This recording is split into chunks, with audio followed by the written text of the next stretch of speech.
Good evening friends. PIB की prelims और mains की इस सीरीज में आप सबका एक बार फिर से स्वागत है। आज 29 जुलाई है। आज हम 28 जुलाई के जो पीआईबी के आर्टिकल है उनका हम डिस्कशन करने वाले हैं। और देखो पीडीएफ है, आपको study eyes with Dharmendra Jakhar नाम से टेलीग्राम चैनल है, वहाँ पे आपको मिल जाएगी। और देखो आपके कुछ छोटे मोटे सवाल थे, बाकी बड़े सवाल तो अभी मैं लेने लायक नहीं हूँ। देखो बड़े वाला जैसे आंसर राइटिंग का फॉर्मेट वगैरह बताना, ये आप देखो डेमो लेक्चर है, उसके अंदर आप जाके देख सकते हो कि किस तरीके से फॉर्मेटिंग वगैरह की जाती है। और फिर उसके बाद में देखो जैसे टाइम मिलेगा, जैसे मानसून सेशन है ये खत्म होगा तो हम देख लेंगे थोड़ा बहुत, यदि आप चाहोगे तो। देखो पीसीएस है तो वो भी कवर हो रहा है, जैसे मतलब बिहार पीसीएस हो, यूपी पीसीएस हो, आरएस हो, जो नॉर्थ इंडिया के जो पीसीएस हैं वो हो रहे हैं लगभग।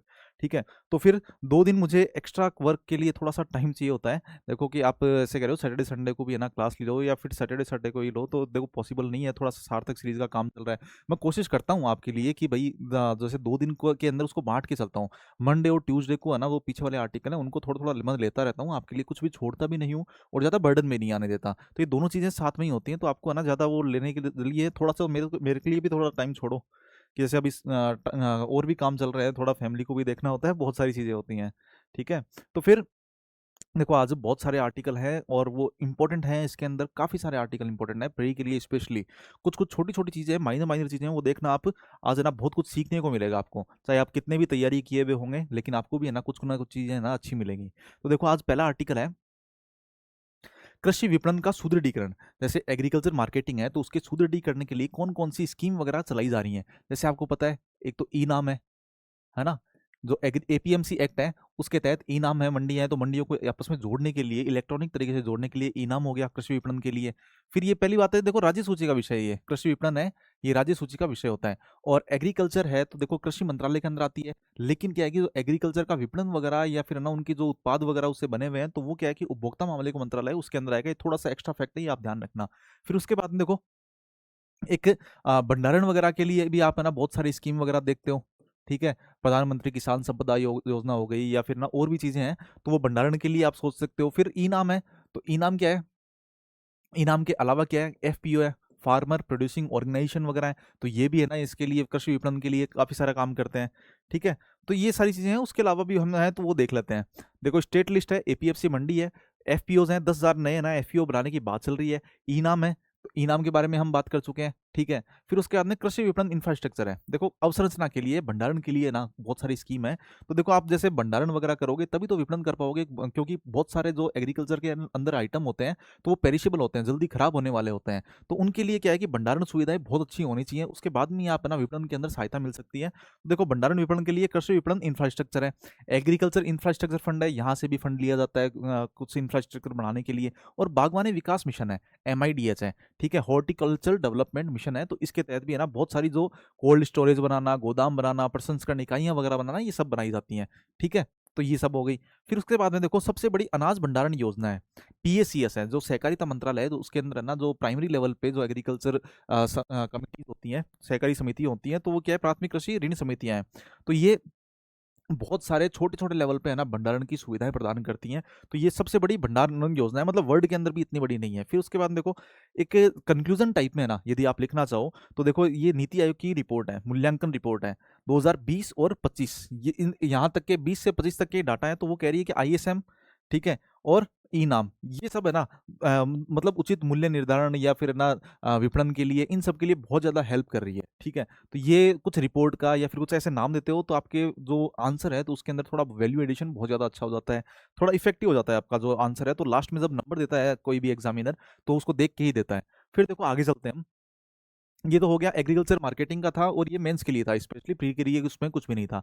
इसके अंदर थोड़ा प्री का है, देखो उर्वरक गुणवत्ता परीक्षण के लिए। देखो आप देखते हो कि उर्वरक वगैरह है तो उनकी गुणवत्ता बहुत ज़्यादा इंपॉर्टेंट होती है। उर्वरक है तो वो खराब होने के या फिर ना उनके जो मैन्युफैक्चरर हैं तो यदि वो गलत तरीके से उनको बनाया है, तो ये सारी गुणवत्ता वगैरह नापनी होती है। तो देखो डीलर होते हैं या फिर निर्माता होते हैं, तो उसके अंदर एक उर्वरक नियंत्रण आदेश होता है, इसके तहत वो रेगुलेट होते हैं। उर्वरक नियंत्रण आदेश, ये क्या है कि ये एसेंशियल कमोडिटीज एक्ट है, एसेंशियल कमोडिटीज एक्ट है, आवश्यक वस्तु अधिनियम कहेंगे इसको, 1955 का है जहां तक मुझे याद है, तो इसके तहत आता है ये।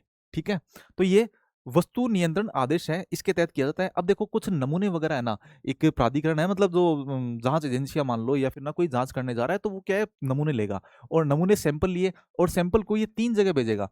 एक तो जैसे लेबोरेटरी के अंदर भेज दिया इसने, फिर एक राज्य सरकार का जो प्राधिकरण है उसके पास में भेज दिया, मतलब स्टेट की जो अथॉरिटी है, स्टेट अथॉरिटी है एक, उसके पास में भेज दिया है, और एक इसने खुद के पास में रख लिया है। ठीक है, ये लैब के अंदर भेज दिया है और ये खुद के पास में रख दिया, मतलब प्रयोगशाला, राज्य स्तर और डीलर, सॉरी खुद के पास मतलब वो डीलर वाला ही हो गया। तो ये डीलर के पास में रख दिया है, तो ये 3 जगह है ना ये डेटा वगैरह भेजता है, मतलब जो सैंपल होते हैं उनको 3 जगह भेज दिया है। फिर उसके बाद में देखो, उसके बाद में आगे क्या होता है कि 3 जगह डेटा भेज दिया है, वो जो सैंपल है वो भेज दिए हैं। फिर उसके बाद में देखो, यदि सैंपल हैं तो वो गलत तरीके से पाए जाते हैं तो उनके खिलाफ कार्यवाही की जाती है, और यदि अपील करना चाहता है कोई डीलर या निर्माता है, तो यदि वो अपील करना चाहता है तो 15 दिन के अंदर वो अपील कर सकता है। यदि उसने अपील नहीं की है तो उसे मान लिया जाएगा, तो उस पर जुर्माना वगैरह लगाना होता है, वो सब लगाया जाता है। लेकिन यदि वो अपील करता है तो 15 दिन के अंदर उसको वापस अपील करनी होगी, और यदि वो अपील करता है तो फिर दूसरी जगह उनको भेजा जाएगा, उन सैंपल्स को दूसरी जगह भेजा जाएगा। कहाँ पे? राष्ट्रीय परीक्षणशाला है, एनटीएच है गाजियाबाद के अंदर, ये कोडिंग केंद्र है, तो यहाँ पे भेजा जाता है। फिर उसके बाद में 3-4 जगह हैं जो मतलब सीक्रेट जगह हैं, तो वहाँ पे भेजा जाता है, जैसे मुंबई हो गया, चेन्नई, जयपुर, यहाँ पे है ना उनके जो केंद्र वगैरह बने हुए हैं एनटीएच के, तो यहाँ पे है ना इनको भेजा जाता है। और वहाँ पे भी यदि दोनों सैंपल है तो वो यदि सेम पाए जाते हैं तो फिर उसके बाद में कार्यवाही की जाएगी। यदि नहीं पाए जाते हैं, उनके दोनों के सैंपल अलग अलग होते हैं, तो वो फिर तीसरी जगह और भेजा जाता है उसको। और ये सबसे इंपॉर्टेंट है, केंद्रीय उर्वरक गुणवत्ता नियंत्रण प्रशिक्षण संस्थान, ये है फरीदाबाद के अंदर, ये सबसे इंपॉर्टेंट है, इसका थोड़ा सा आपको ध्यान रखना है। ठीक है, बाकी तो बाईपासिंग रेफरेंस है, थोड़ा सा आप देख सकते हो, समझ जाओगे तो ना ज़्यादा जरूरत नहीं पड़ेगी। और देखो, फिर फरीदाबाद में भेजा जाएगा और उसको ही अंतिम माना जाएगा जो भी उसने आंसर दिया है। फिर देखो, ये टाइमलाइन वगैरह है, ये हमारे काम की नहीं है, ज़्यादा ध्यान मत देना है। ठीक है, इस पे ध्यान मत देना। तो ये मैंने थोड़ा सा आपको जो उर्वरकों का परीक्षण वगैरह होता है तो कैसे किया जाता है उसके बारे में देखो, संसद के अंदर कुछ क्वेश्चन वगैरह किया गया था, उसके अंदर आंसर दिया है, तो मुझे लगा कि मैं मेरे को बताना चाहिए क्योंकि आप सबको पता नहीं है। तो देखो, अगला है, हमारी ऐप है स्टडी विद डीजे, तो यहाँ पे जाके आप बहुत सारे कोर्सेज हैं वो देख सकते हो। हिंदी के लिए जो आंसर राइटिंग है, हिंदी लिटरेचर मतलब, और उसके अलावा जीएस पेपर 1 2 3 4 है, और उसके अलावा ऐसे है तो वो धर्मेंद्र जाखड़ सर करा रहे हैं, इधर श्याम सर हैं वो हिंदी लिटरेचर का करा रहे हैं। तो आपको कुछ भी डाउट है तो वहाँ पे मेंटरशिप के अंदर कोर्स यदि ज्वाइन करते हो तो आपके सारे डाउट हैं वो क्लियर कर देते हैं। 4 इंटरव्यू का एक्सपीरियंस या फिर कोई सिलेक्टेड है, ये सब लोग आपको बता रहे हैं, तो आपका एक मोटिवेशन है या फिर कुछ कमियां हैं तो वो सारी चीज़ें है ना वो दूर हो जाती हैं। तो आप यहाँ पे कॉल करके पूछ सकते हो, कोई भी आपको डाउट है कि कोर्स के बारे में देखना है, और ये ऐप है, यहाँ पे जाके आप देखोगे बहुत सारे कोर्सेज हैं जो भी आपको, जैसे मेंस से रिलेटेड कुछ भी आपको कोर्स करना है, कोई भी लेक्चर लेना है तो आप देख सकते हो, अलग अलग उसको सेगमेंट में बांट रखा है और कॉम्बो कोर्सेज भी कर रखे हैं, तो दोनों तरीके से आप उसको उसमें ज्वाइन कर सकते हो। अब देखो, अगला है सामूहिक दुर्घटना बीमा कवरेज, सामूहिक दुर्घटना बीमा कवरेज। ठीक है, इसके बारे में है। अब देखो, इसके अंदर क्या है, ये प्रधानमंत्री मत्स्य संपदा योजना, इसके बारे में तो हम पढ़ चुके हैं। तो ये क्या है, इसके तहत ही आती है, सामूहिक दुर्घटना बीमा कवरेज है तो इसके तहत ही दिया जाता है, जो मत्स्य संपदा योजना है उसके तहत। तो मछुआरे हैं तो उनको कुछ मतलब दुर्घटना वगैरह होती है, या फिर है ना ज़्यादा उनकी जो पूरे तरीके से उनके जो फेलियर वगैरह डेथ हो जाती है, या फिर ऐसे है कि वो लाइफ टाइम खड़े नहीं हो सकते हैं, या फिर ऐसे है कि हॉस्पिटल के खर्च हैं, वो सब है ना इसके अंदर दिए जाते हैं। ये ऊपर नीचे कैसे हो रहा है अपने आप ही। तो देखो, ये प्रधानमंत्री मत्स्य संपदा योजना है, ये सब है, ये तो मैंने आपको बता दिया है। तो सबसे पहले है कि आपको ये पता होना चाहिए कि केंद्र और राज्यों के बीच में बंटवारा कैसे होता है, 60-40 के बीच में। ठीक है, और जो नॉर्थ ईस्ट वाले या फिर पहाड़ी राज्य हैं तो उनको 90-10 की ज़्यादातर यही होता है, और यूटी है तो वो 100%। ठीक है, तो ये तो इनका बंटवारा है कि अकेला केंद्र सरकार यहाँ पे इसके अंदर पैसा नहीं देते हैं। फिर उसके बाद में देखो, 5,000 तक है ना, यदि पूर्ण विकलांगता है या फिर डेथ हो चुकी है तो 5 लाख रुपए दिए जाते हैं। 2.5 लाख है या आंशिक विकलांगता आई है तो उस टाइम पे, या फिर 25,000 है यदि हॉस्पिटल के अंदर भर्ती किया गया है, कोई दुर्घटना हुई है तो उसके लिए 25,000 रुपए। पहले कितने थे वो आपको ध्यान नहीं रखना है, ये जो अभी वाले हैं वो इंपॉर्टेंट है। ठीक है, तो ये मत्स्य संपदा योजना के अंदर ही आता है, ये ध्यान रखना आपको। फिर उसके बाद में देखो, आपदा चेतावनी हेतु सेल प्रसारण प्रणाली, ये क्या है, cell broadcasting system, cell broadcasting system. ये देखो, हम लगभग 2 महीने पहले कर चुके हैं, यदि आपको देखना है तो वहां पे जाके पीछे से, यदि आप आ रहे हो मेरे साथ में जुड़े हो तो हमने ये बात कर चुके हैं। इसके अंदर एक चीज़ नई थी तो इसलिए मैं इसको लेके आया हूँ, बाकी मैं पुराने चीज़ें हैं तो उनको थोड़ा सा छोड़ छोड़ के ही चलता हूँ, क्योंकि आप रेगुलर भी बने रहो, इस ये भी मेरा फायदा है कि आप ना रेगुलर, वरना रहोगे नहीं, बीच बीच में देखते रहोगे तो है ना वो कंटिन्यूटी आपकी बनेगी नहीं। तो बीच बीच में आप है ना गैप देते रहोगे चीज़ों को, आपके दिमाग के अंदर भी गैप आ जाएगा। देखो, सेल्फ ब्रॉडकास्टिंग सिस्टम है, तो इसके अंदर क्या होता है कि जैसे आप मोबाइल के अंदर देखते हो कि आपके अलार्म वगैरह बजना या अचानक कुछ आपदा वगैरह आने वाली है या चक्रवात, तूफान, बिजली गिरने वाली है, ये सब चीज़ें होने वाली हैं, तो उस टाइम पे आपका फ़ोन है वो वाइब्रेट करने लग जाता है, ज़ोर-ज़ोर से स्क्रीन है वो रेड हो जाती है और ज़ोर-ज़ोर से आवाज़ करता है। इस तरीके से आप देखते हो कि इंटरनेट नहीं है तो भी वो यूज़ में आता है कि ये क्या जो मोबाइल टावर होते हैं उस एरिया के अंदर जितने लोग होते हैं, जितने भी उनके मोबाइल वगैरह की ज़रूरत नहीं होती, सरकार को उनकी ज़रूरत नहीं होती, जैसे एनडीएमए के मैसेज वगैरह आते हैं वो नहीं है इसके अंदर। तो ये क्या है, सेल्फ ब्रॉडकास्टिंग सिस्टम है। तो इसके बारे में थोड़ा-सा बता रखा है। तो वैसे तो हम कर चुके हैं पहले बात इसके बारे में, तो इसमें नया क्या है, देखो एनडीए में ये इसको कार्यान्वित करती है, ये हमें पता है। और सेल कॉमन अलर्टिंग प्रोटोकॉल है, इसके आधार पे है ये। फिर मुख्य चेतावनी जारी करने के लिए कुछ एजेंसियां हैं, जैसे मतलब 5 एजेंसियां हैं, वो इसके अंदर ना सहयोग कर रही हैं, जैसे एनडीए में तो है ही। फिर उसके बाद में एसडीएमए हो गया, या एनडीआरएफ या एसडीआरएफ मान लो आप। तो ये 2 तो हो ही गए, ठीक है। फिर उसके बाद में ये 5 एजेंसियां हैं, इनको आपको ध्यान रखना है। देखो मौसम विज्ञान विभाग है, आईएमडी है, ये इसके डेटा वगैरह लिए जाएंगे यहाँ पे। फिर जल आयोग है, इसके डेटा वगैरह लिए जाएंगे। फिर महासागर के अंदर सुनामी वगैरह आ रही है तो यहाँ से डेटा आएंगे। फिर ये देखो डीजीआरई है, डीजीआरई क्या करता है कि जो भूस्खलन वगैरह होते हैं पहाड़ी एरियो के अंदर, हिमालय में स्पेशली, तो उनकी सूचना वगैरह ये देता है। फिर वनों के अंदर आग वगैरह लगती है तो वन सर्वेक्षण वगैरह हो गया, एफएसआई वगैरह डेटा देता है। तो ये 5 संस्थाएं, इनके साथ में एकीकृत किया गया है, कोलेब्रेशन किया जाता है, ठीक है। तो अलर्ट प्रणाली के अंदर उपयोग वगैरह ना, ये सेल ब्रॉडकास्टिंग सिस्टम क्या होता है, ज्योग्राफिकली होता है, ये सारी चीज़ें हम बात कर चुके हैं कि स्थानीय भाषा के अंदर होगा ये सारी चीज़ें।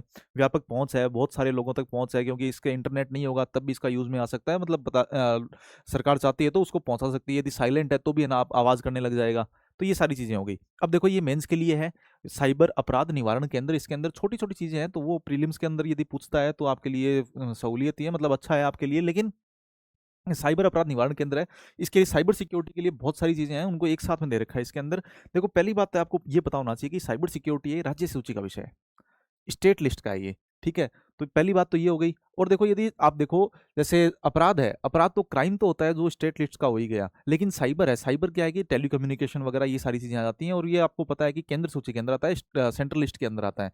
तो केंद्र सरकार इसके अंदर थोड़ा हेल्प करता है साइबर सिक्योरिटी के अंदर। तो उसके लिए क्या है, एक तो आई4सी है, Indian cyber crime coordination centre है, आई4सी है। तो ये क्या है कि जो जितने भी इंफ्रास्ट्रक्चर वगैरह होता है तो उसको एक साथ में लाने का काम है ना आई4सी करता है, ठीक है। साइबर अपराध है तो उनको समन्वित और व्यापक तरीके से निपटने के लिए गृह मंत्रालय द्वारा शुरू किया गया है, ठीक है। साइबर साइबर अपराध है तो उनका जितना भी इंफ्रा है तो उनको साथ में लेके आता है कि राज्यों को जोड़ना, सूचना इधर से उधर करना, ये सारी चीजें। फिर राष्ट्रीय cyber national cyber reporting portal है। तो रिपोर्टिंग पोर्टल के अंदर क्या होता है कि कुछ शिकायत वगैरह करनी होती है, स्पेशली महिला और बच्चे होते हैं उनके लिए ये होता है, ये पोर्टल है। फिर उसके बाद में साइबर धोखाधड़ी निवारण केंद्र है। इसके अंदर क्या होता है, जैसे दूर संचार वाले हो गए, या फिर बैंक हो गए, या फिर आप देखो पुलिस वाले हो गए, या इन्फोर्सिंग एजेंसी इस टाइप में होती हैं, वो सारी चीज सारे लोग हैं एक साथ के अंदर आते हैं, और वहीं पे ना एक केंद्र के अंदर वो सारी चीजें एक दूसरे से इंटरेक्ट वगैरह अच्छे से कर पाए इसके लिए। तो ये साइबर धोखाधड़ी निवारण केंद्र हो गया, यहाँ पे सब हितधारक हैं वो साथ में आ जाएंगे इसमें। फिर राष्ट्रीय डिजिटल जांच सहायता केंद्र, डिजिटली तरीके से जांच वगैरह करनी है तो अपराधी जो मतलब अपराधी वगैरह अधिकारी का हैं तो उनको प्रारंभिक साइबर फोरेंसिक सहायता देने के लिए, जैसे देखो अपराधी हैं तो उनका पता लगाना और फोरेंसिक सहायता वगैरह देनी है, तो उसके लिए है ये, ठीक है। तो शुरुआत के अंदर होता है ये साइबर सहायता केंद्र हो गया। फिर अब देखो सीएफसी, सीएफसी एफआरएमएस प्रणाली, राष्ट्रीय नागरिक वित्तीय साइबर धोखाधड़ी रिपोर्टिंग और प्रबंधन प्रणाली है। तो इसके अंदर ये कि मैनेज वगैरह करता है सारी चीजें, है ना, जो शिकायत वगैरह होती है उनको मैनेज करने के लिए है ये, ठीक है। तो ये शिकायत वगैरह करते हैं तो उसके मैनेज करने के लिए। हेल्पलाइन नंबर आपको पता है 1930 है। और सस्पेक्ट रजिस्ट्री, सस्पेक्ट रजिस्ट्री क्या है कि वो संदिग्ध वगैरह है, जो ज्यादा लेन देन वगैरह गलत तरीके से ऐसे संदिग्ध वगैरह होते हैं जो करते हैं, तो उनकी रजिस्ट्री वगैरह है ये बनाई जाती है और उनको फिर ध्यान दिया जाता है। फिर धन भाली है, रिस्टोरेशन मॉड्यूल है। तो देखो जो पीड़ित हैं तो उनको क्या है कि उनको पैसे वापस दिलाना, या फिर उसके अलावा उनके जो फाइनेंशियल जो तरीके से उनके बैंक अकाउंट वगैरह जो जिनके है ना, ऐसे लगता है कि गलत तरीके से इन्होंने इनके पास में पैसा वगैरह है, तो उनको फ्रीज वगैरह करने का भी काम इसके अंदर होता है। तो फ्रीज वगैरह किया जाएगा, तो धन बहाली रिस्टोरेशन मॉड्यूल है ये। अब देखो एक मूवी आई थी आपको पता होगा, जाम ताड़ा, ये सीरीज थी शायद, बहुत पुरानी है। तो ये भी ना इसके लिए ही थी। तो इसके अंदर बता रखा है कि अलग अलग जगह मानचित्रण वगैरह करके इस तरीके से है ना, उसके अंदर बता रखा था। जैसे मान लो ये इंडिया है, ठीक है, और यहाँ पे इस जगह पे ज्यादा हो रहे हैं साइबर क्राइम, इस जगह पे साइबर क्राइम ज्यादा हो रहे हैं, इस जगह पे साइबर क्राइम ज्यादा हो रहे हैं। ये 2-3 जगह हैं, ये उन्होंने डिसाइड कर ली, देख लिया है। फिर वहां पे है ना स्पेशली जो पुलिस है या फिर साइबर सेल है वो यहाँ पे ना केंद्रित कर सकेगी चीजों के लिए। उसके लिए क्या है, प्रतिबिंब मॉड्यूल है ये, ठीक है। इसको आपको ध्यान रखना है। फिर उसके बाद में सहयोग पोर्टल हो गया, जो गैर कानूनी सामग्री वगैरह है आईटी एक्ट के तहत है ना, उनको हटा दिया जाता है। फिर उसके बाद में सिम और डिवाइस को ब्लॉक कर दिया। साइट ट्रेन पोर्टल है, साइट ट्रेन पोर्टल क्या करता है कि जो पुलिस है या फिर न्यायिक अधिकारी वगैरह है, तो आपको पता है कि साइबर के अंदर अलग अलग टाइप के, जैसे मतलब कभी डिजिटल फ्रॉड अलग तरीके से होता है, कभी डिजिटल अरेस्ट वगैरह देखते हो या अलग अलग चीजें देखते हो। तो उसके अंदर क्या है कि जो पुलिस वाले हैं या फिर जो न्यायिक अधिकारी हैं, उनको ट्रेन किया जाता है इनके लिए कि नई नई चीजें क्या आ रही हैं उनके लिए। तो ये पोर्टल है, यहाँ पे किया जाता है। साइबर कमांडोज हो गए, जागरूकता वगैरह अभियान वगैरह भी चल रहे हैं। तो ये साइबर सिक्योरिटी के लिए छोटी छोटी चीजें थी, लेकिन आपको जो जो 5-7 चीजें अच्छी लग रही हैं वो आप ना नोट्स के अंदर उतार सकते हो। और बाकी चीजें हम वैसे कर ही चुके हैं, पहले भी करते ही आए हैं साइबर सिक्योरिटी के लिए भी। ठीक है, तो ये देख लिया आपने। अब देखो अगला आर्टिकल है, ये सौर ऊर्जा अपनाने के अंदर आत्मनिर्भरता लाने के लिए पीएम कुसुम और पीएम सूर्य घर योजना, ये दो स्कीम है। तो इसको बढ़ावा देने के लिए क्या क्या चीजें हो रही हैं उसके बारे में ये आर्टिकल है। देखो पीएम कुसुम है, तो वो क्या है कि एग्रीकल्चर इंफ्रास्ट्रक्चर फंड हो गया, या फिर रिकंस्ट्रक्टेड डिस्ट्रीब्यूशन सेक्टर स्कीम है, पुनर्गठित वितरण क्षेत्र योजना है। तो इन सब के द्वारा है ना, इनको जो इनको यदि बढ़ावा मिलता है, इनसे पैसा वगैरह, ये इसके अंदर पीएम कुसुम योजना है, इसके अंदर ना आप फंडिंग वगैरह ले सकते हो इसके थ्रू। जैसे एग्रीकल्चर इंफ्रास्ट्रक्चर फंड है, तो इसके अंदर से पैसे यदि सोलर वगैरह लगाने के लिए, जो किसानों के खेतों के अंदर सोलर प्रणाली लगानी है, तो वो है, तो वो एग्रीकल्चर इंफ्रास्ट्रक्चर फंड है, यहाँ से भी लिया जा सकता है। फिर ये वाला फंड है जो कृषि फीडर वगैरह है ना, उसका सोलराइजेशन करने के लिए ना, इसका इस फंड का यूज में लिया जाता है, इस योजना का स्कीम का यूज में लिया जा रहा है। फिर पर ड्रॉप मोर क्रॉप है, ये स्कीम है, तो सूक्ष्म सिंचाई के लिए है, तो वहां से भी है ना, जो पीएम कुसुम योजना है, तो उसके लिए फंडिंग ली जा रही है। फिर ग्राम ऊर्जा स्वराज अभियान, ग्राम ऊर्जा स्वराज अभियान है, ग्रामीण स्तर पर ऊर्जा को आत्मनिर्भर बनाने के लिए। तो ये जितनी भी स्कीम है, ये पीएम कुसुम है, इनके साथ में ना इसको जोड़ा जा रहा है। ठीक है, कि यहाँ से ना पीएम कुसुम के अंदर पैसे जा रहे हैं। फिर देखो पीएम सूर्य घर बिजली योजना है, उसके अंदर कहाँ कहाँ से जा रहा है। एक तो मिनिस्ट्री ऑफ हाउसिंग और अर्बन अफेयर है, और Deendayal Upadhyay NULM national urban livelihood mission है।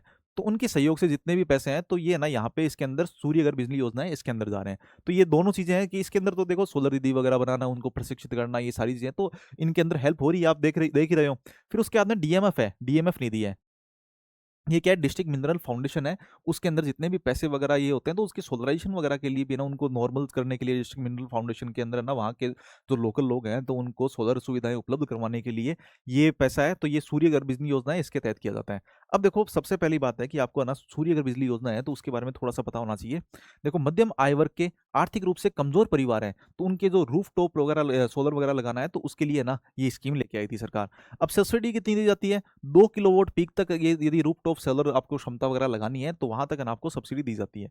तो ये केंद्रीय वित्तीय सहायता ये केंद्र सरकार देती है। ठीक है, फिर रियायती ऋण वगैरह दिया जाता है, इसके लिए बिना गारंटी के ऋण दिया जाता है, और 10 साल के लिए दिया जाता है इसके अंदर। तो ये आपको थोड़ा सा ध्यान रखना है। इसके अंदर देखो रेपो रेट से 50% ना, जो बेस प्राइस है उसको जोड़ दिया जाता है। मान लो 5% रेपो रेट है, तो 5.50 दिया जाएगा। तो ये अभी 5.75 है टोटल। ठीक है, तो बिजनेस मॉडल है, ये आपको नहीं देखना है। ये जो मैंने हाईलाइट कर रखे हैं उतनी चीजें हैं, इसको थोड़ा सा आप कर सकते हो।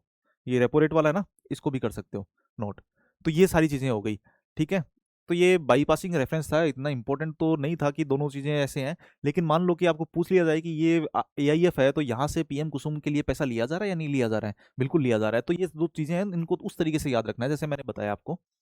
तो अब देखो अगला आर्टिकल है, बाघ संरक्षण के अंदर भारत है वो सबसे आगे है। आपको पता है कि भारत के अंदर बाघ संरक्षण है, तो वर्ल्ड का 70% बाघ है इंडिया के अंदर है। ठीक है, और 70% का मतलब बहुत ज्यादा है, लगभग 3600-3700 के समथिंग बाघ है, वो इंडिया के अंदर ही है। 3600 कुछ है, मतलब 87 है, कैसे कुछ है। ठीक है, इनको वैसे याद नहीं रखना, आपको लगभग आइडिया होना चाहिए कि इतने बाघ हैं वो इंडिया के अंदर प्रेजेंट है। और आपको पता है कि एनटीसी है, एनटीसी है, ये इसके लिए काम कर रही है। फिर हमारे यहाँ पे टाइगर रिजर्व कितने हैं, टाइगर रिजर्व लगभग 58 है ना अभी। डेटा गलत तो नहीं है, पीआईबी ने दे रखा है ये डेटा, जहाँ तक मेरे को याद आ रहा है 58 ही है। तो टाइगर रिजर्व है वो 58 है यहाँ पे इंडिया के अंदर। फिर उसके बाद में भी बहुत सारी चीजें हैं टाइगर रिजर्व के बारे में, पीआईबी बैकग्राउंड की न्यूज़ है, तो इसको ना थोड़ा बड़ा है ये, तो हम देख लेते हैं, अच्छे से देखेंगे, कोई दिक्कत नहीं है इसमें। देखो सबसे पहले आपको पता है वर्ल्ड का 70%, ये मैंने बता दिया आपको। इतने हैं, 3682 हैं, ये मैंने आपको बता दिया। सेंट पीटर्सबर्ग टाइगर समिट है, ये हुई थी शायद रशिया के अंदर हुई थी। कौन सी ईयर के अंदर है, ईयर नहीं है, 2010 के अंदर। तो इसमें क्या है, 2022 तक है ना, जो टाइगर की संख्या है उसको डबल करना था, और इंडिया ने कर लिया है उसको डबल, ठीक है। और वर्ल्ड के अंदर देखो इतने हैं, और इंडिया के अंदर कितने हैं। फिर प्रोजेक्ट टाइगर है। प्रोजेक्ट टाइगर आपको पता है कि ये 18 बाघ रेंज वाले राज्य हैं, तो वहाँ पे 58 है ना बाघ अभ्यारण्य है, इनको किया गया है, और टाइगर्स को हम ना बहुत अच्छे से बचा रहे हैं। फिर उसके बाद में राष्ट्रीय बाघ संरक्षण प्राधिकरण है, एनटीसीए। तो एनटीसीए क्या है, वन्य जीव संरक्षण अधिनियम है 2006 का, इसके तहत इसको सांविधिक संस्था है ये। और उसके अलावा जैसे डब्ल्यूसीसी भी है, wild life crime control bureau है, तो ये भी है ना सांविधिक संस्था है। ये दोनों ही इस एक्ट के तहत हैं। इस एक्ट के तहत सांविधिक मतलब स्टेचुरी बॉडी है वो बनी थी, ठीक है। और इसकी अध्यक्षता कौन करता है, एनटीसीए की पर्यावरण मंत्री हैं वो इसकी अध्यक्षता करते हैं। ये आपको ध्यान रखना है, यदि आपको कहा जाए कि प्राइम मिनिस्टर करते हैं तो वो गलत हो जाएगा, या कोई सचिव वगैरह करते हैं वो भी गलत हो जाएगा। ये पूछ रखा है पहले। फिर बाघ संरक्षण योजना है, बाघ संरक्षण योजना है, तो उसके बारे में देखो, राज्य सरकार है ना हर एक बाघ अभ्यारण्य के लिए एक अलग है ना बाघ संरक्षण योजना वगैरह बनाती है। वो राज्य सरकार अपने अपने स्तर पे बनाएंगी, ठीक है। उनको तैयार करना जरूरी है, बहुत जरूरी है, ऐसे नहीं है कि वो वैकल्पिक है। तो ये अनिवार्य है, ये आपको ध्यान रखना है। स्टेटमेंट में दे दिया जाएगा कि वैकल्पिक है, बिल्कुल नहीं। संरक्षण दृष्टिकोण है, जैसे लैंडस्केप आधारित संरक्षण दृष्टिकोण का पालन किया जाता है। देखो ये होता है कि मान लो एक टाइगर रिजर्व है, ठीक है, तो और इसके अंदर ये बफर एरिया, कोर एरिया है, सॉरी, ये कोर एरिया, यहाँ पे बहुत सारे टाइगर हैं वो रहते हैं। यहाँ पे क्या है कि सारी रेस्ट्रिक्शन लगा दी जाती है कि वहाँ पे कोई आवाजाही इस तरीके से नहीं करेगा, पेड़ वगैरह नहीं काटे जाएंगे, लकड़ी बीनना का काम नहीं किया जाएगा, खेती नहीं की जाएगी, ये सारे काम नहीं किए जाएंगे, कोर एरिया है, ठीक है। फिर उसके बाद में ऊपर होता है बफर एरिया, इसके ऊपर होता है बफर एरिया, बाहर की साइड में होता है। तो ये बफर एरिया, यहाँ पे बहुत सारी सुविधाएं होती हैं, ऐसे आप आवाजाही वगैरह कर सकते हो। आप देखते हो कि ह्यूमन और एनिमल का जो कॉन्फ्लिक्ट है वो ज़्यादातर ये बफर एरिया है यहीं मिलता है, और काफ़ी टाइम ये बाहर भी चले जाते हैं। फिर उसके बाद में ऐसे मानो कि इस तरफ एक टाइगर रिजर्व और है, यहाँ पे एक टाइगर रिजर्व था, यहाँ पे एक टाइगर रिजर्व है, और इन दोनों के बीच में एक कॉरिडोर टाइप में बना दिया जाता है। तो ये सारी चीजें ये मिला के जो लैंडस्केप आधारित संरक्षण दृष्टिकोण है ये इसके अंदर आती हैं, ठीक है। तो ये सारी चीजें हैं, ये इसी के अंदर आएंगे कि भारत है किस तरीके से जो बाघों का संरक्षण है वो कर रहा है। अब देखो, हर साल में 4 अखिल भारतीय बाघ अनुमान है, ये एक हर साल 4 साल के अंदर एक अनुमान वगैरह लगाया जाता है। कौन कौन, एनटीसीए हो गया, और भारतीय वन्य जीव संस्थान, जो wild life institute of India है, और वो हर दोनों, ये दोनों हर 4 साल के अंदर है ना ये निकालते हैं। और मतलब बड़े बड़े कैमरे वगैरह यूज में लिए जाते हैं, एम स्ट्रिप्स का यूज में लिया जाता है, बहुत सारी चीजें हैं इसके अंदर। अब देखो तकनीकी उपकरण वगैरह कौन से लिए जाते हैं, ये थोड़ा सा इंपॉर्टेंट है आपके लिए। आप देखो, एक तो एम स्ट्रिप्स है, इसके बारे में तो बता ही रखा है मैंने आपको, रिमोट सेंसिंग या जीपीएस वगैरह लगा के कॉलर वगैरह लगाते हैं, उनसे उनका पता लगता है, ठीक है, कहाँ कहाँ पे वो गए हैं उनकी निगरानी वगैरह करने के लिए। फिर उसके बाद में कट्रैक्ट है। कट्रैक्ट है, ये एआई का यूज करके जो कैमरा है तो उसके अंदर देखा जाता है कि ये जानवर है तो वो कौन सी प्रजाति के हैं, क्या क्या है वो देखा जाता है। समयों को प्रजातियों के अनुसार है ना वर्गीकृत कर दिया जाता है फिर, ठीक है। फिर ये सिर्फ टाइगर के लिए है, अलग अलग जो प्रजाति हैं उनका वर्गीकृत भी किया जाता है इसके अंदर, कट्रैक्ट के अंदर। वैसे ये कैट कैट रेट है, तो शायद हो सकता है कैट के लिए ही हो, बिग कैट के लिए ही हो, है ना। ये मैं अभी कंफर्म नहीं हूँ, लेकिन इसमें प्रजातियों का के अनुसार वर्गीकृत किया जाता है, इसका मतलब तो मैं यही समझ रहा हूँ। फिर उसके बाद में एक्सट्रैक्ट कंपेयर, मतलब एक्सट्रैक्ट कंपेयर है, तो इसके अंदर क्या है कि हर एक जो बाघ है उसकी धारियां हैं, जो स्ट्रिप्स वगैरह होती है ना बॉडी के ऊपर, वो अलग अलग होती हैं, तो उनको उस आधार पे ना उनका मापन वगैरह किया जाता है, उनको कैलकुलेट किया जाता है कि ये कौन से का कौन सा बच्चा है, किस किस तरीके से है। तो ये सारी चीजें अद्वितीय धारीदार पैटर्न है, उनका उपयोग करके अलग अलग बाघों की है ना पहचान की जाती है, फिर उनका नाम वगैरह रखा जाता है, कैमरे के अंदर ये देख के पहचान जाते हैं वो, कि भाई ये ऐसा सा है तो ये इसका नाम ये है। अब देखो, ये कोई इंपॉर्टेंट नहीं है, मैनेजमेंट इफेक्टिवनेस असेसमेंट है, तो इसके अंदर क्या है कि 12 को है ना उत्कृष्ट रेटिंग वगैरह मिली है, जो इंडिया के अंदर बाघ अभयारण्य है उनके अंदर से। ये पुराना डेटा है, वो काम का नहीं है। फिर देखो इंटरनेशनल बिग कैट अलायंस है। देखो अंतर्राष्ट्रीय प्रयास कौन कौन से किए गए हैं, इंटरनेशनल बिग कैट अलायंस है, इसके बारे में हम वैसे देख चुके हैं, इसको बार बार नहीं देखेंगे हम, ठीक है। साथ कौन कौन सी बिग कैट हैं ये सब है ना हम देख चुके हैं, बहुत बार देख चुके हैं, एक बार भी नहीं है। फिर ग्लोबल टाइगर फोरम है। ग्लोबल टाइगर फोरम है, तो ये एकमात्र वर्ल्ड का है ना इंटर गवर्नमेंटल ऑर्गेनाइजेशन है, जिसका ना मुख्यालय मतलब इंडिया के अंदर है, और इंडिया के अंदर भी दिल्ली के अंदर है इसका मुख्यालय। और इसमें 13 बाघ रेंज वाले है ना देश शामिल है, जहां जहाँ पे ये जो टाइगर्स मिलते हैं तो उनके जो देश हैं, 13 देश हैं, तो वो सब शामिल है इसके अंदर। मुख्यालय नई दिल्ली के अंदर है, ये मैंने आपको बता दिया। फिर एकीकृत बाघ आवास संरक्षण कार्यक्रम, ये थोड़ा सा इंपॉर्टेंट है, इसको ना आप नोट करना है। एकीकृत बाघ आवास संरक्षण कार्यक्रम कि बाघों के आवास का संरक्षण के लिए integrated tiger habitat conservation program, इसको थोड़ा ध्यान रखना आप। देखो ये आईयूसीएन है, जर्मनी की सरकार है, केएफडब्ल्यू है, यहाँ से फंडिंग मिलती है। ये दोनों तो उन्होंने लॉन्च किया है, ठीक है। और एक जर्मनी जर्मनी का है KfW, ये बैंक है, तो उसके द्वारा वित्त पोषित है ये। और फिर उसके बाद में भारत है इसके अंदर शामिल है। ये 3-4 पॉइंट है, ये आप ना इसके अंदर लिखोगे, ठीक है। ये इंपॉर्टेंट है बहुत ज़्यादा, मैं वापस बोल रहा हूँ आपको। फिर कंजर्वेशन अश्योर्ड टाइगर स्टैंडर्ड है, ये कैट्स स्टैंडर्ड है, मतलब जो टाइगर है तो टाइगर रिजर्व है, तो उनके अंदर उनके संरक्षण के प्रयास कहाँ कहाँ पे अच्छे किए जा रहे हैं, कहाँ पे खराब हो रहा है, तो उनके स्टैंडर्ड डिसाइड कर रखे हैं। और इसके अंदर क्या है कि जो इंडिया के काफ़ी सारे टाइगर रिजर्व है वो इसके अंदर शामिल है, कि उन्होंने अच्छा संरक्षण का प्रयास किया है, उनकी प्रैक्टिसेज हैं वो गुड है, गुड प्रैक्टिसेज है। तो ये क्या 23 टाइगर रिजर्व है ना, वो इंडिया के शामिल हैं इसके अंदर। और वो इस स्तर पे जो बेहतरीन प्रयास करते हैं वही लोग इसके अंदर शामिल होते हैं। अब देखो अगला आर्टिकल है, टाइम तो काफ़ी हो रहा है, चलो कोई नहीं। अब देखो अगला आर्टिकल है price regulation of essential medicine है, आवश्यक दवाओं की मूल्य का विनियमन। देखो दवाइयां हैं तो उसका एक जैसे मतलब कोविड आ गया, फिर कोई महामारी है ये, तो उस टाइम पे उनके वैल्यूज वगैरह बहुत ज़्यादा बढ़ जाती हैं, तो उसके लिए क्या है, एक संस्था है। संस्था कौन सी है? संस्था है राष्ट्रीय औषधि मूल्य निर्धारण प्राधिकरण, नेशनल फार्मास्यूटिकल प्राइसिंग अथॉरिटी है। तो ये संस्था है, तो ये इसको मैनेज करती है, ठीक है। फिर उसके बाद में देखो ये परिवार कल्याण मंत्रालय इसके द्वारा है ना इसके अंदर आती है। और देखो पहली बात है, ये औषधि मूल्य नियंत्रण आदेश है 2013 का। इसके तहत है ना इस औषधियों की कीमतें हैं तो वो है ना विनियमित की जाती हैं, मतलब रेगुलेट है ना इस एक्ट के तहत की जाती है, इस आदेश के तहत की जाती है, एक्ट नहीं है ये, सॉरी। तो क्या है, देखो आगे है NLEM, national list of essential medicine. देखो NLEM है, तो ये क्या है कि ये मतलब मिनिस्ट्री ऑफ जो हेल्थ है, मिनिस्ट्री ऑफ हेल्थ है, तो ये क्या है कि इनकी सूची वगैरह बनाती है कि कौन कौन सी दवाइयां हैं तो वो इस लिस्ट के अंदर आएंगी। तो उनकी लिस्ट है तो वो तो ये बनाती है। फिर इनकी जो प्राइस डिसाइड है, ये आप ध्यान रखना, इनकी जो प्राइस का डिसीजन है तो ये रसायन मंत्रालय है, ये करता है। मिनिस्ट्री ऑफ केमिकल्स वगैरह, ये जो फर्टिलाइजर वाला ये है ना, तो ये करता है, ठीक है। तो ये औषधि विभाग है, इसके अंदर आ रहा है देखो वैसे तो, पर ये रसायन मंत्रालय है, प्राइस डिसाइड ये करेगा। लिस्ट कौन बनाएगा? Ministry of health, health and family welfare है ये। तो ये थोड़ी थोड़ी चीजें हैं, ये आपको ना छोटी है पर इंपॉर्टेंट है ये चीजें, ये ध्यान रखना है। फिर उसके बाद देखो मूल्य निर्धारण तंत्र है, प्राइस रेगुलेशन मैकेनिज्म है, तो ये NPP है ना, इसके तहत है ना कीमतों का निर्धारण वगैरह इस तरीके से किया जाता है। NPP है तो ये इसको देखता है कि कौन कौन सी अनुसूचित चीज़ें हैं तो उनको देखना है, उनके प्राइजें हैं तो वो ज़्यादा ज़्यादा फ्लक्चुएट वगैरह तो नहीं कर रही हैं, ये सारी चीज़ें इसके तहत ही की जाती हैं। NPP अथॉरिटी है ये करती है।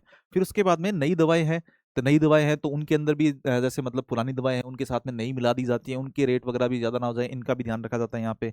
फिर गैर अनुसूचित दवाइयाँ हैं, जो पिछले 12 महीने के दौरान अधिकतम खुदरा मूल्य है। देखो गैर अनुसूचित दवाइयाँ हैं तो उनके अंदर भी क्या होगा कि 1 साल के अंदर 10% से ज़्यादा पैसा नहीं बढ़ना चाहिए उनका, ये भी ध्यान रखा जाता है। और असाधारण परिस्थितियां हैं तो उसके अंदर भी है ना जनहित के मामले में ना इसको कुछ विशेष अधिकार वगैरह दिए गए हैं, किसको? NPPA को, नेशनल फार्मास्यूटिकल प्राइसिंग अथॉरिटी है इसको, ठीक है। तो ये आपको ध्यान रखना है। फिर उसके बाद में MRP है, तो यदि MRP से ज़्यादा ले रहे हो तो भी दिक्कत है, ये NPP है तो ये रेगुलेट करेगा। फिर उसके बाद में MRP है, तो इससे अधिक कीमत पे दवा बेचने की अनुमति नहीं है। MRP है, मुद्रित करना भी जरूरी है। फिर इसके खिलाफ NPP है, तो यहाँ पे ना कंपनी है तो ये NPP है ये खिलाफ में कर सकती है, कार्रवाई कर सकती है, शिकायत भी यहाँ पे की जा सकती है NPPA के अंदर। फिर किफायती दवाओं की उपलब्धता हेतु सरकारी पहले कौन कौन सी है? देखो राष्ट्रीय प्रधानमंत्री जन औषधि परियोजना है, इसके अंदर क्या है कि 60 से 80% तक है ना दवाइयाँ कम हो जाती हैं, मतलब दवाइयों के दाम कम हो जाते हैं। फिर उसके बाद में आयुष्मान भारत है, तो इसके अंदर आपको पता है कि जो सेकेंडरी और टर्शरी सेक्टर में है तो उनको दवाइयाँ मिल जाती हैं। फिर दवाओं पे खर्च वगैरह ये सारी चीज़ें, स्वास्थ्य बीमा वगैरह ये सब मिलता है इसके अंदर। आयुष्मान भारत आप कई बार पढ़ चुके हो, उस सबको पता है। फिर उसके बाद में निःशुल्क औषधि सेवा पहल है, तो इसके अंदर भी फ्री के अंदर है ना दवाइयाँ दी जाती हैं। फिर अमृत पहल है, इसके अंदर कुछ जैसे मतलब कैंसर हो गया या फिर हार्ट डिजीज हो गई, इनके इनके लिए कुछ दवाइयाँ होती हैं तो उनको सस्ती उपलब्ध करवाई जाती है, मतलब 50% तक की ना इनके अंदर छूट होती है, इनको उपलब्ध करवाया जाता है। फिर उसके बाद में राष्ट्रीय आरोग्य निधि है, इस निधि के तहत क्या होता है कि जो बहुत गंभीर टाइप की समस्याएं होती हैं, जैसे हम पहले भी बात कर चुके हैं, तो जिनको हम कहते हैं रेयर डिजीज वगैरह, तो उनके लिए यदि पैसा वगैरह नहीं है तो यहाँ से इस निधि से दिया जाता है, ठीक है। तो ये हमने देख लिया है। अब देखो आगे है, अगला है पोटाश उत्पादन और वैकल्पिक पोषक तत्व। देखो आपको पता है कि पोटाश है ना, ये जैसे NPK, NPK ये हमारे उर्वरक हैं, तो ये NPK के अंदर बटे होते हैं। लेकिन देखो नाइट्रोजन है ये तो सब है ना यूरिया वगैरह और इसके थ्रू हमें मिल जाता है, यूरिया का उत्पादन हम सफिशिएंट कर रहे हैं। लेकिन पोटेशियम है, इसका लगभग मेरे को लगता है लगभग 90% तक है ना, 90% से भी ज़्यादा हम आयात पे निर्भर हैं पोटेशियम के लिए, ठीक है। तो ये पोटाश है तो उसका उत्पादन है, तो वो हम इंडिया के अंदर किस तरीके से कर सकते हैं, तो उसके बारे में ये बता रखा है, ठीक है। तो देखो पहली बात तो ये कह रहे हैं कि चीनी उद्योग है, वहां से ना इसका उत्पादन किया जा सकता है। सरकार कह रही है, इसका मतलब बहुत इंपॉर्टेंट है ये, चीनी उद्योग है वहां से इसका उत्पादन किया जा सकता है। और ये क्या कहते हैं, potash derived from molasses. Molasses है मतलब चीनी के अंदर ये होता है, ये तो चीनी उद्योग है इसके अंदर ही मिलता है, तो ये पोटाश वहां से ड्राइव किया जा सकता है। तो पहली बात तो ये चीनी उद्योग से किया जा सकता है। और ये क्या है कि पर्यावरण के लिए अनुकूल वगैरह होगा, ये सब है ना, इसके लिए इसके फायदे भी होंगे। देखो पहले क्या है कि म्यूरिएट ऑफ पोटाश है, इसके अंदर क्या है कि 60% तक, 60% हो गया, यहाँ दिया भी है, हाँ। तो 60% तक है ना पोटाश होता है, लेकिन ये जो हम इसको चीनी उद्योग से ड्राइव कर रहे हैं, इससे निकाल रहे हैं, तो उसकी मात्रा सिर्फ और सिर्फ कितना है, 14-15% है जहां तक मुझे याद आ रहा है, हाँ ये रहा, 14% है पोटाश मौजूद है। तो इतना ही पोटाश है यहाँ पे मौजूद होता है, तो इसलिए क्या है कि एनवायरनमेंट के लिए थोड़ा फ्रेंडली होगा, ठीक है, पहली बात हो गई। और जितना चाहिए होता है उतना ही तरीके से आप डालोगे, उससे ज्यादा नहीं नहीं डालोगे। उसके बाद में देखो नीतिगत पहल वगैरह क्या कर रही है सरकार की, उर्वरक नियंत्रण आदेश जारी कर रही है। उसके तहत क्या किया जा रहा है कि इसके उपयोग को प्रोत्साहित करने के लिए इसमें 13 अक्टूबर से पोषक तत्व आधारित सब्सिडी है, इसमें शामिल कर लिया गया है। न्यूट्रिशन बेस्ड सब्सिडी है, इसके अंदर शामिल कर लिया है एनबीएस के तहत। एनबीएस में क्या है,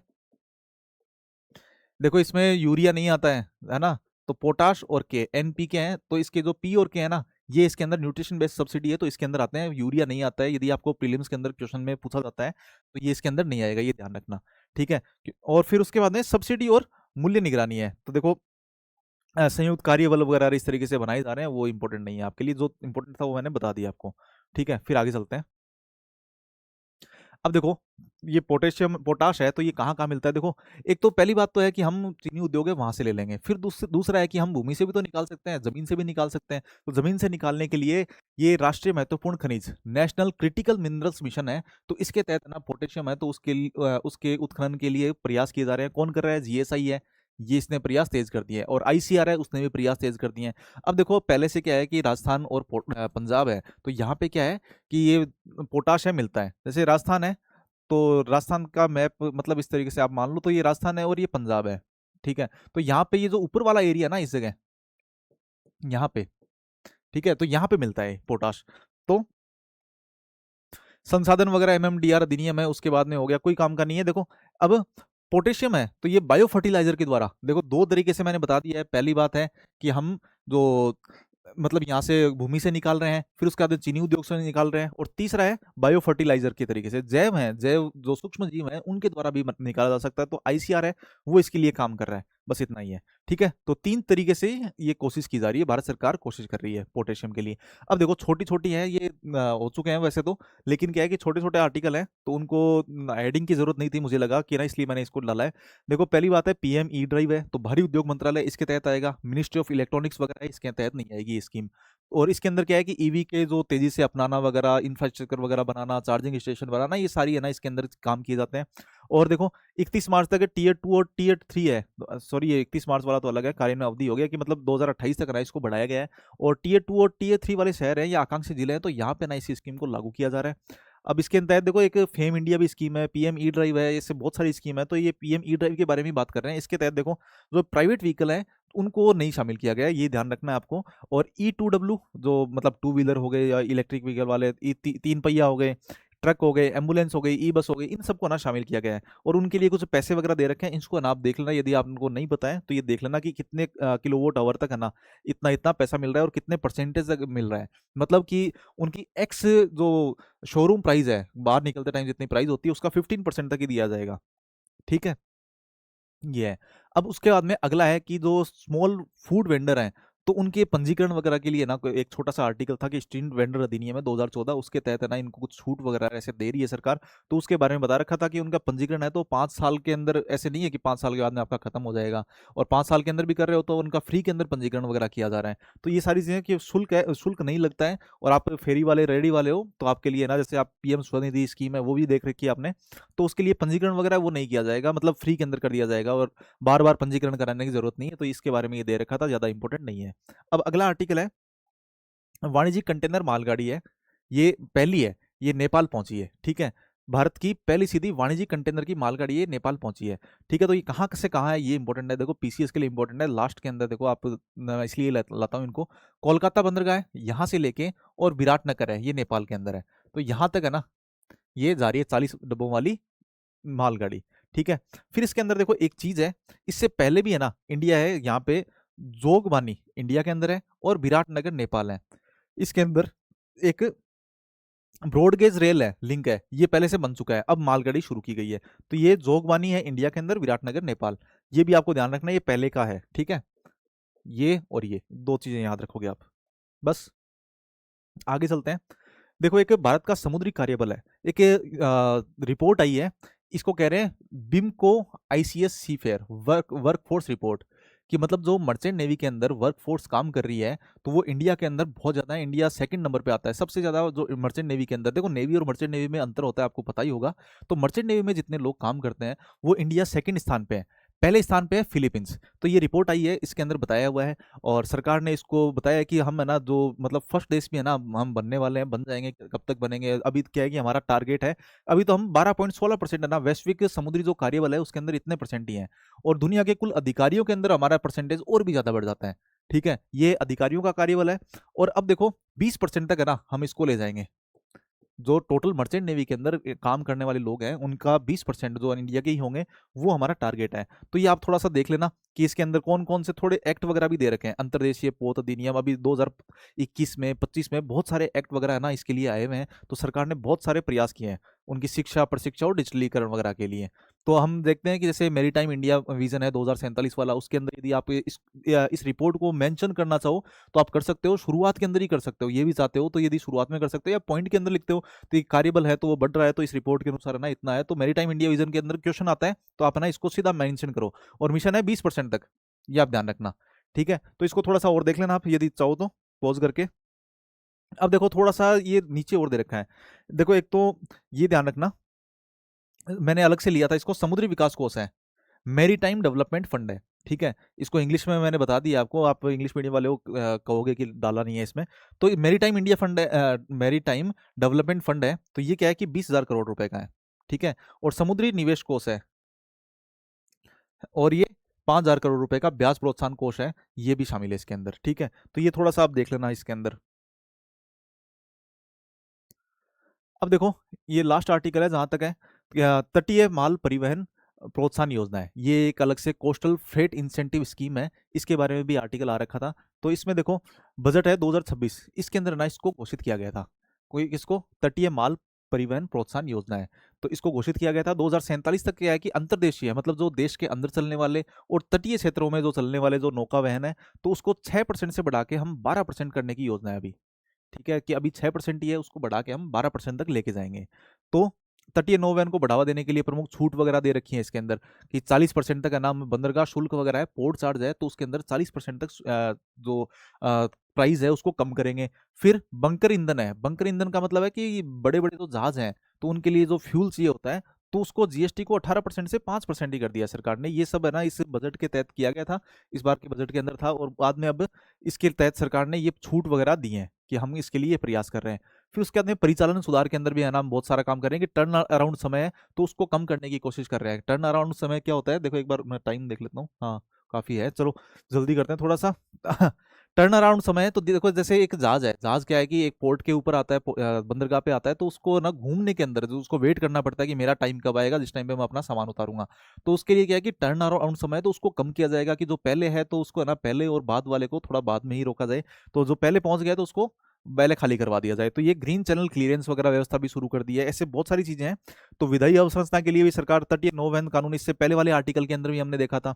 फिर उसके बाद में रो सर्विस वगैरह सरकार कर रही है, तो मुंबई मांडवा के बीच में है ना बहुत लंबा टाइम लग जाता था, इसको कम कर दिया गया है। समर्पित बर्थ है, डेडिकेटेड बर्थ है, तो उसके लिए भी 10 बंदरगाह वगैरह है, ये है। ठीक है, तो ये सब चीजें हमने देख ली है। वैसे ये स्कीम है तो इसको आप ध्यान रखोगे, ये जो मेन मेन फैक्ट है ये आप देख लेना। ठीक है, मैंने इसको हाईलाइट नहीं किया था, लेकिन आपको बिना हाईलाइट के भी देखना है। ठीक है, जो मैंने बताया है उसी को ही। ठीक है, आज खत्म करते हैं ये सेशन, काफी लंबा टाइम हो गया है। चलो, थैंक यू। देखो छोटी सी अनाउंसमेंट और थी कि जो एजुकेशन के लिए अलग से एक आर्टिकल था, 2-3 आर्टिकल थे, उनको मर्ज करके और मैंने उनको डाला है। तो आप है ना उनको पीडीएफ को टेलीग्राम चैनल पे है हमारे, तो वहाँ पे आप देख लेना, उसको मैं अपलोड कर रहा हूँ। तो एक्स्ट्रा है थोड़ी चीज़ें हैं, वो शॉर्ट के अंदर मैंने किया है उसको, तो उसको आप देख लेना। फिर उसके बाद में देखो बहुत सारे आर्टिकल्स आते हैं, वस्त्र उद्योग के लिए हम पहले कर चुके हैं, फिर पीएम अजय वगैरह है तो उसके बारे में भी कर चुके हैं, तो बहुत सारे हैं, तो मैं उसको कवर नहीं करता हूँ। लेकिन मुझे लगा कि एजुकेशन वाला है, थोड़ी थोड़ी चीज़ें हैं वो नई थी, तो इसलिए मैंने ना उसको डाल दिया है आपके लिए। ठीक है, थैंक यू, कल मिलते हैं फिर।